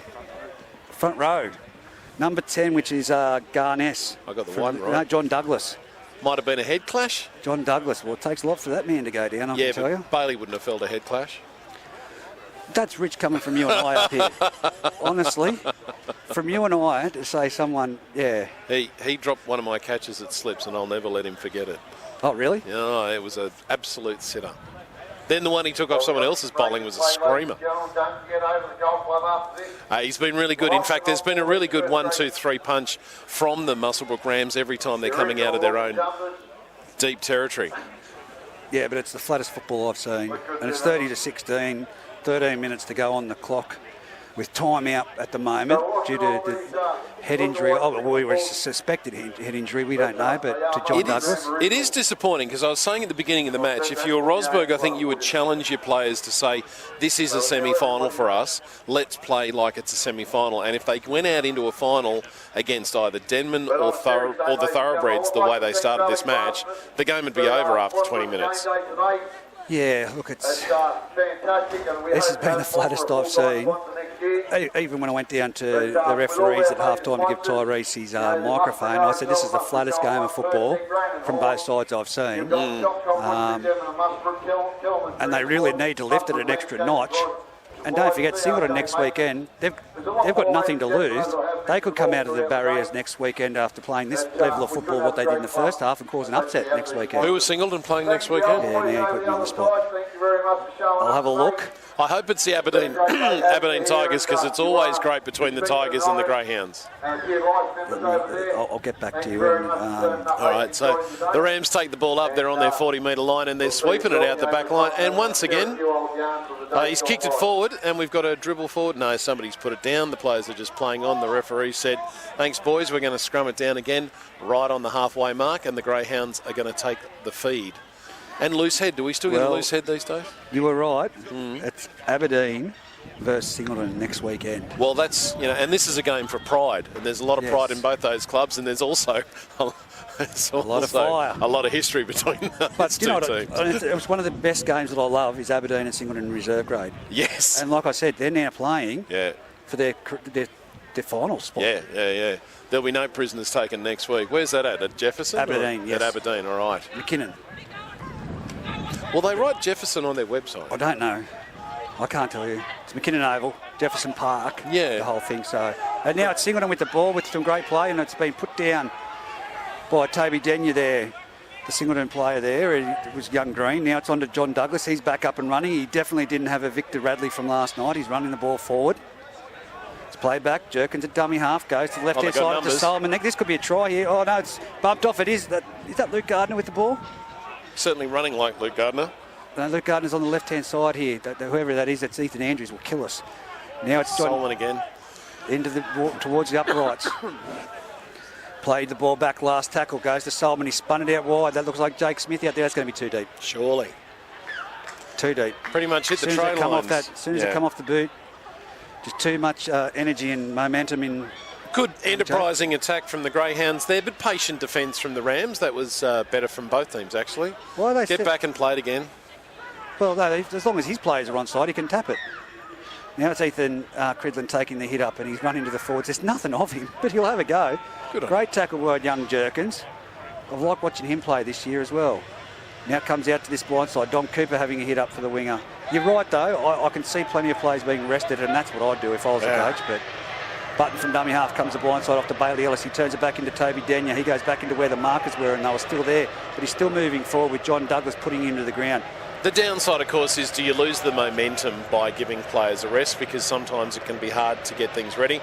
This is a guy that I love to see play week in, week out. Spathis has been an absolute...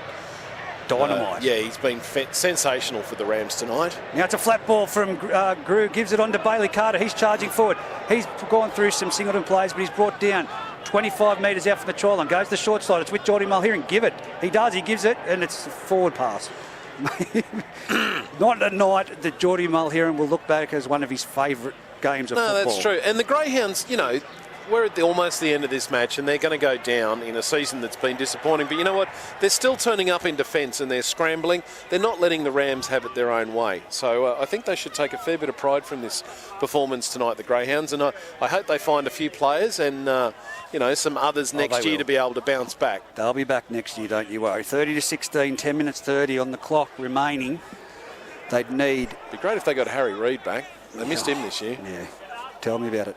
They need over two converted tries. It'll be quite the comeback. With 10 minutes to go, and now it's from the base of the scrum. It's Singleton racking it out. They're about 18 metres out from their own try line. The ball's played back. Jerkins at dummy half. Gives it on to Daniel Green. He taps it on. Again, that's not John Douglas. Oof.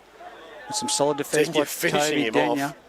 Now comes from dummy half. Jerkins runs it himself. He pins his ear back. Oh, Denyer again with some solid. That was a slightly He's been really good. He fell into it. Solomon at dummy half, comes the blind side, gives it off to Green, who gives it off to number 4, Gabriel Stafford, who tips it back in, and it's been collected. It was dropped. Young Nick Cox, and there's no need to carry on with that. I mean, I don't want to see anything happen after this. So, a little bit of a... Your timing just needs to be a little bit better. He needed to catch and pass in one motion instead of drawing. It's, that comes with experience. And maybe if things had been going better for the Greyhounds, he would have pulled that off. It would have been a great move if they'd have done it. Yeah, look, it hasn't... I mean, at the end of the day, for Muswellbrook... You're right. Excuse me? That's right. If it's, you don't have a cough button. Yes, I do. It's right there. I do that to you, and so you can't talk. There we go. And that's a good result for Muswellbrook, but at the end of the day, it hasn't been a great game. Now it's with Mulheron off the base of the scrum. It goes out to Button. Button breaks. Solid shot out there from the Singleton defender. Comes back into the centre of the field. Now it's with Luke Cameron in his 150th game. And he's been, that was a monster shot over there. Was that Nelson Gardner? It looks like him. Now it's been brought across field into the centre of the field off that play. The ball, it's Wade McKenzie. Now Bailey Ellis is starting to give structure. That's what we need behind the play. Someone's directing the play. Let's see Spathis come off on some shape here. Now it is with Spathis. He's run around Solomon before. He's got 2-3 Singleton players trying to put him to the ground. He's still on his feet. They're not going to get it to go. Finally, he just drops to the ground. He has been strong tonight. 20 metres out, 9 metres in from the sideline. It goes off to Bailey Ellis. Then on to Rosberg. Rosberg goes around the back. Geordie Mulheron. Here we go. Again, it's gone to ground, but it's with young Callan Cridlin out there who comes back inside. This looks like Oztag. Is that Ellis that's down here at the moment, struggling? Yeah, it is. So it's Callan Cridlin plays the ball back. Now it's Muswellbrook from dummy half. Luke Cameron with the ball. Gives it on to Bailey Carter. It's the last tackle. Someone needs to tell him they've given it to him. It's the last. He grabbed it through. There's a chase. It was a front rower kick. It's been put on the table by Singleton and collected. Somebody's soccer skills from the under-7s came to help out there. Well done. As now, I think it was Wade McKenzie that kicked it for his second rower. Yes. Toby Denya. So now Singleton ruck their way out there, 18 metres out, up the centre of the field. It's with Solomon. He breaks through the line. He's through. He's up to the 30-40. He comes to Spathis. Spathis puts a shot on, but he gets through that. And it's Toby Denya that gets it. Solomon trying to get the ball away, but he's held there on the halfway line. Now it's with Green. Green drives across field. He's put down. Solomon made that break, looked up and saw another 50 metres and thought, geez, I'm hoping I'm going to get tackled. They've gone the wrong way here. They've gone out to the right-hand side. Jake Smith spends it wide. That's now with the centre out on that far side. They should have come this way to young Staffer. As now it's going to be a kick. You have to go high to the air. Go high, Jake Smith. He does. Real high. That's a great floating kick. It's going to test Spathis, and he takes it cleanly. And he's put down on the 10-metre line, 20 metres in from the eastern sideline. That was a great kick from Jake Smith. It really was. 6 minutes left on the clock, 30-16. Muswellbrook leading Singleton on the A+ Contracting Polywadding scoreboard. So now it's from dummy half. Button goes himself. Then he picks up Jewson, I think that may be out there on that other side, or Kane Cabillo. Very difficult to see. The darkness in these, of course, Muswellbrook playing in their heritage jersey, the red and black, it would have been much easier. But it's Luke Cameron now on the 30-metre line to play the ball back, 20 metres in from the sideline. Button at dummy half. He gives it off to Kane Cabillo. He takes a forwards hit up and he's up to the 40-metre line. Good run by Kane Cabillo. Dummy half. Button gives it off to, I think that might be Toby Denya, or is that Denya that's put the kick downfield? No, it's Geordie Mulheron. Punches it downfield and they're going to let it bounce around. It's sitting up on the 10-metre line. It's been played at. Now it's going to be Stafford to bring it across field, or Green, and he succumbs to the tackle. 22 metres out. Is that Mataudia that went down there to make the tackle? It is Mataudia. He's back on the field. So Nick Cox makes us run from in the play the ball. They're trying the one-on-one strip. Button in there like a pig dog trying to reach the ball, and he's dropped the ball in the play the ball. Here we go, well, 20%. No. He's down there, bro. I was trying to put pressure on him and he stepped across in front of him. He ran right in behind his own player. If you run behind your own player, sir. We're going. Yeah, no. Oh, you got to fake it more. You know they've been 10 times over. If we're not meant to win, so it doesn't matter. Oh. The boys are getting along now. There you go. Luke Gardner said, we're not meant to win, so it doesn't matter. A little bit of a shot there at the referee. Bitter. But it was nice to see Chanel Mataudia and Solomon just giving a little bit of a high five to each other on the side. Yeah. What happens on the field stays on the field. All's fair in love and war. Yes. So it's Muswellbrook with the scrum feet, 30 metres out, 25 metres in, nearly in the centre of the field. Just under 5 minutes to go. Well, they put an exclamation point on this game with a final try. Where's Spathis? Where's my man? He's there at the base. He's there at the scrum, but he's not going to have it. Geordie Mulheron will take it across field, turns it back inside to Chad Jewson, who then goes back outside. He's got plenty of move. He scored that try earlier by similar footwork and bumping off players. Tried to milk one there. Referee's not going to have anything to do with it. Geordie Mulheron from dummy half. The ball goes to the ground and then it's collected by Rosberg, centre of the field, directly in front of the uprights, 20 metres out from the try line.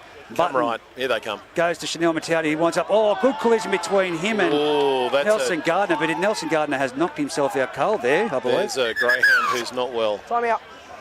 That was a massive collision. Chanel's just staying down for a rest, but it's not good for Tackle 2.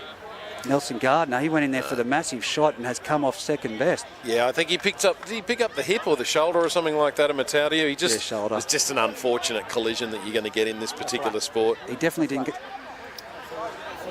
Happens from time to time. Certainly no malice there at all. You try to tackle Chanel. Yeah. Head clash. Tried to tackle Chanel and come off second best. There you go. You heard it from the referees. Well, I didn't even have to say it. Hang on. Rosberg sort of stepped across and blocked his own knee ran behind him to kick. There we go. You didn't see it? We're on. No. Okay, no worries. Thank you. I'm listening to Luke Gardner. Luke is being very optimistic all the way to the end. Still 4 I think minutes there's a left on the career clock. as a referee for Luke Gardner when he's decided to give up the red and white for the Greyhounds. No, he's already signed a contract for commentary. Has he? Yeah, put pen to paper the other week. Because his modelling career's gone out the window since he got that scar. Yeah, that's what did it. So it's going to be Chanel Mattaudio 5 metres out to play the ball back. The Rams are set Big to the right. Nelson They're finally Gardner. going to come right. I've been begging him all day to come to the right side. They are set up and ready to go. There's decoys. There's players ready. I'm going to go Denya or Spathis here. I'm going Spathis. They play the ball. They come to the right-hand side. Got the short man. They're going to Bailey Ellis, who Bailey Ellis takes on the line himself, but he can't get there. He's picked up and driven back. Great defence. Great defence, Still Greyhounds. with 4 minutes to go on the clock, the Singleton Greyhounds with some great defence. Bailey Ellis to play the ball. He's hurt himself there. It goes from dummy he's half done off to something. Spathis. Spathis steps off his left foot, then goes himself. He's caught, but then he's swung to the ground. Oh, Luke Gardner puts him down with some heavy pressure. Great tackle by Luke Gardner. Now it's off to Rosberg. He juggles, gives a flat ball, and the Chanel Mattaudio straight through the middle. Step wow. swerve, and that's a great try.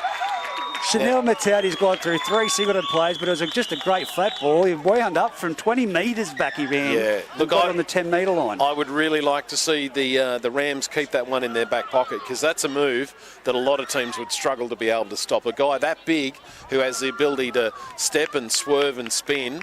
Well, his past 2 runs Yeah. have been massive, and it did end up, like Nelson Gardner, you said he's been one of the best on the field. You've loved watching his metres, mate. Yeah. He's a big boy, tried to pull off a shot. Chanel came off better off, and then in that one, it's Chanel Mattaudio again, but he came back from the 20-metre line at full speed and caught that flat at the 10-metre line. That's what you want to see.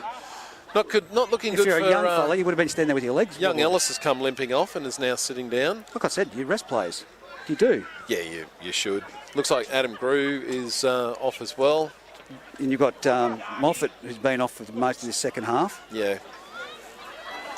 So, yeah, I'd say next weekend it'll be a lacklustre side put together. Probably some for some game time. Yeah, you'd make it like a game of touch football, but you wouldn't be putting that in. There's no point. I mean, especially because those 2 clubs will be facing each other the following week. 100%. So you don't want to give anything away either.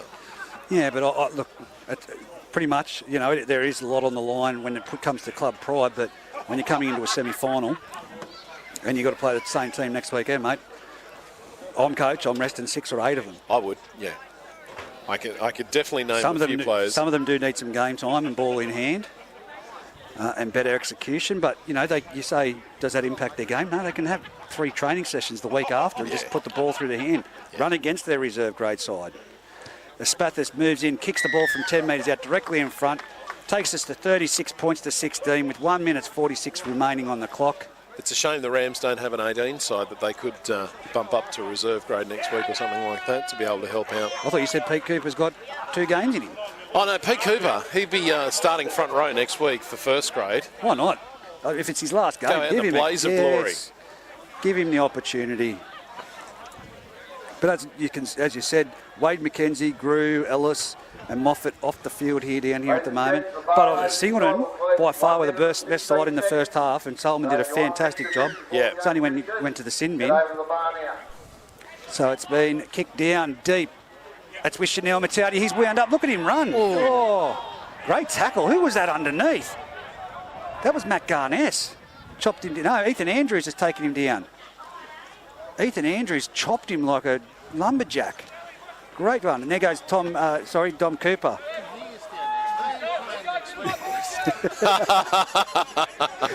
There we go. It's with... Peter Cooper's come to say, yes, he agrees. He wants to start next week. Good on you, mate.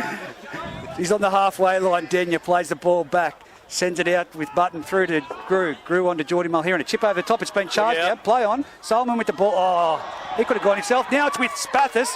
Spathis making a return from this kick. And he's up over the 40. He's over the 50. He's put his foot down. He's over the 40. Chip. 30. He's calling for the chip down the sideline. But he's going to take it on himself.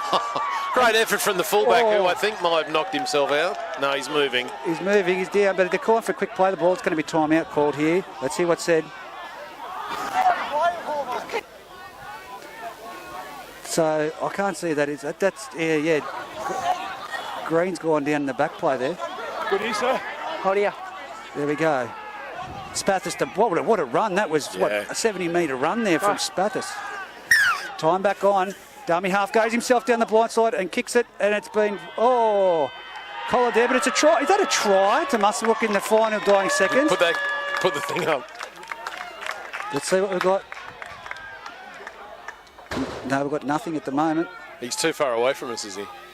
No, we usually can get him. The referee in consultation with just about every greyhound. Go away. Yeah, the players are impeding us there at the moment, so that's what it is. Someone's big head that's just about every greyhound is there pleading the case. I think the referee should say, listen, that'll do us. Yeah, but who was it that it's been? Like, I can't hear him. We're not getting him. We'll keep it on in case we can get a breakthrough in that. Okay, here we go. The explanation. No, too many players. He's coming out. He has to be in the field of play. So it's game over. That's game over. He came from outside the field to play to try and get the ball down, it would seem. 36 points to 16 there in a finish to the Muswellbrook Rams versus Singleton Greyhounds match. Of course, the Rams Old Boy Sponsors Day. They're playing in their heritage jerseys. Full credit to Singleton Greyhounds, though. I think they played a great game of football. They really did. If you're asking me for a 3-2-1, I would say Wade McKenzie, just shaded by Spathis. Spathis is my man of the match. Just shaded Wade McKenzie with young Nelson Gardner for the Greyhounds picking up 1 point because he never stopped and he made some serious yards every time he took the ball up and he threw his body on the line. Oh, mate, fantastic game of football. Sorry, I'm going to rescind that comment. Yeah. It was a good game of footy. Yeah, it's a solid game of football. It's what you expect this time of year. The Greyhounds gave them all they could handle and the Rams proved they are a better side and they have been this year. Well, pride on the line next weekend, Singleton versus Aberdeen. Oh, that's going to be a great matchup. Fantastic. I love them in reserve grade, but again, it's going to be Muswellbrook taking on Greater Branxton. But there we go. Muswellbrook, the Rams, have secured the minor semi-final here at Olympic Park, and it'll be jam-packed, Bear. Yeah, it's going to be a great day. It's great to be able to see a team that didn't have a first-grade side a few years ago come back and actually make it into the finals. Fantastic performance on behalf of Rosberg as the captain coach and the rest of the team. They've been really good so far this year. Yeah, mate, thanks very much for your time. It's always a pleasure. Happy to help out. And until tomorrow, we'll talk to you then. And of course, you won't be here tomorrow. I